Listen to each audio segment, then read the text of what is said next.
Welcome to my YouTube channel. In this video, we provides the complete installation process of Linksys WRT3200ACM dual-band Gigabit Wi-Fi router. Let's start the process. First of all, connect the Linksys WRT3200ACM router to the power source, and then connect the modem using an Ethernet cable. Connect your phone or computer with router Wi-Fi network. The Wi-Fi network details will be available on the backside of router. Now, open a web browser and go to linksys.smartwifi.com. Here log in with the username and password. Now, follow the on-screen instructions and set up your Linksys router.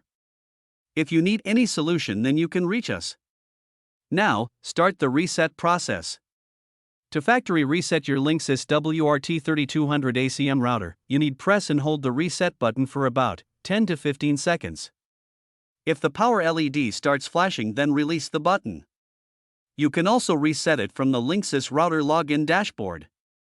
To update the Linksys WRT3200ACM router firmware, you need log in the admin page. Then, click Setting menu. Here you need to tap on the basic settings. In the top right corner, click on the Check for Updates button. If your router needed for an update, then you can start the update. You can also download the firmware from the official website and update it manually. If you face any kind of problem in configuring your Linksys router and need some kind of advice, you can reach out to technical experts for solutions. Thanks for watching.